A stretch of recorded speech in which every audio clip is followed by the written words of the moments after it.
The moment my eyes fluttered open, the world was a blur of sterile white. Steady rhythmic beeping was the only sound cutting through the fog in my head. I was alive. The last thing I remembered was a screech of tires, a blinding flash of light, and an all-consuming pain. A car accident, they told me later. A bad one. They said I was lucky to be alive, and it was all thanks to one man, the surgeon who performed a miracle. My wife, Sarah, was by my bedside, her hand clutching mine. Her eyes were red and puffy, and she looked exhausted, but a wave of relief washed over her face when she saw I was awake. "Oh, thank God, you're back," she whispered, her voice thick with emotion. I was so scared, Mark, so scared. For weeks she barely left my side. She helped me with everything, getting sitting up, the slow, painful process of physical therapy. I saw a depth of love and devotion in her that I hadn't seen in years. Our marriage, which had felt a bit distant lately, suddenly felt rock solid again. We were a team, facing this ordeal together. I felt like the luckiest man on earth. Not just to be alive, but to have her. My recovery was long. Months of rehabilitation followed my hospital stay. Throughout it all, Sarah was my rock. Gratitude for her, and for the surgeon who saved me, was immeasurable. I wanted to meet him, to thank him in person. I asked Sarah for his name. "Dr. Allen," she said, a little too quickly. "Dr. David Allen. He's a brilliant surgeon." I made a mental note to find a way to express my thanks once I was back on my feet. Life slowly started to return to a semblance of normal. I was still weak, but I could walk on my own and was even cleared to start working from home. One evening, Sarah was out with her friends for a girls' night, something she'd been doing more often as I got better. I was glad she was taking time for herself. While tidying up the living room, I noticed her tablet lying on the coffee table. It was unlocked, showing her email inbox. Normally I would never pry, but the subject line of the top email caught my eye. It simply said, "Tonight." Curiosity, a nasty, creeping thing, got the better of me. I tapped it open. My heart stopped. It was from a David A. The message read, "Can't wait to see you tonight. I miss you. It's been so hard pretending around Mark, acting like we're just friends. I feel like the luckiest man in the world to have you, but the guilt is eating me alive." I scrolled down, my hands trembling. There were dozens of emails going back months even before my accident. They spoke of secret meetings, of passion, of a love that was forbidden but destined. David Allen. The name hit me like a physical blow. It couldn't be. The man who held my life in his hands, the hero I revered, was the same man who was sleeping with my wife. The world tilted on its axis. Every moment of Sarah's devotion, every worried look, every tender touch from the past few months replayed in my mind, now tainted with a horrifying new meaning. Was her concern for me real, or was it just guilt? Was she worried about losing her husband, or about her lover's patient? My mind raced. The girls' nights, late-night work emergencies. It all clicked into place. They had been together the whole time. The irony was so cruel, it was almost laughable. The man who saved my life was destroying it at the same time. The hands that pieced my body back together were the same hands that held my wife.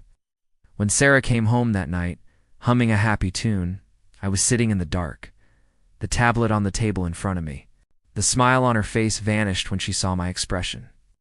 "Mark, what's wrong? You look like you've seen a ghost?" I just pointed at the screen. She followed my gaze, and the color drained from her face. There were no excuses, no denials. The truth was right there, in black and white. Tears streamed down her face as she confessed everything. It started about a year before my accident. She felt neglected, she said. We'd grown apart.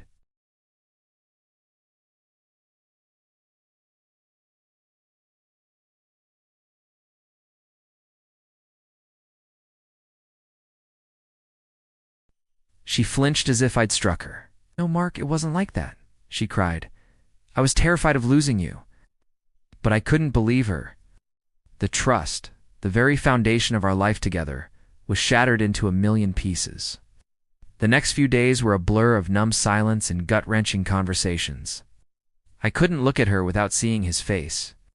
I couldn't think about my recovery without thinking of their betrayal. The man I owed my life to was a specter haunting my marriage. How do you thank a man for saving you, while also confronting him for destroying your world? I decided I had to see him, not to thank him, but to understand.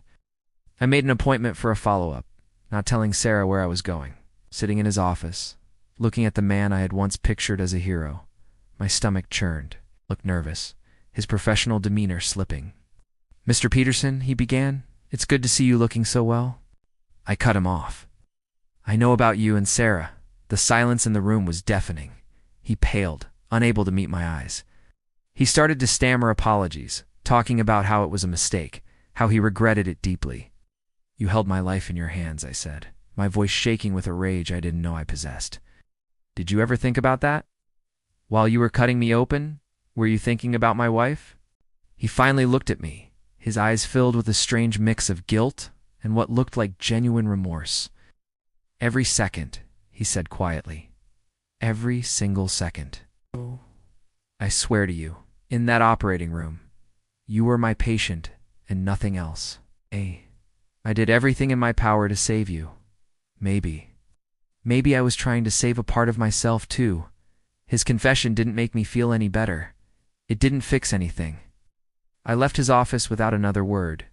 The confrontation brought no closure, only a deeper sense of the vast, complicated mess my life had become. Returning home, I told Sarah it was over. There was no going back. Betrayal was too deep, the lies too entangled with the very event that saved my life. Divorcing her was the hardest thing I've ever had to do, even harder than learning to walk again. It was like a second, more painful surgery, cutting away a part of my life that I thought was essential. Now, years later, I've rebuilt my life from the ground up. The scars on my body have faded, but the scars on my heart remain. Sometimes I catch myself thinking about the incredible, cruel irony of it all. A surgeon saved my life, and in doing so, he gave me a second chance. But he also took away the life I knew, gave me the future. But he stole my past. It's a paradox I'll live with forever. I survived the accident, and I survived the heartbreak. And in the end, I learned that sometimes the most important life you have to save is your own. Thank you for listening to my story. If you've ever been through something that turned your world upside down, know that you're not alone and you have the strength to rebuild. Don't forget to like this video and subscribe for more stories. Stay strong.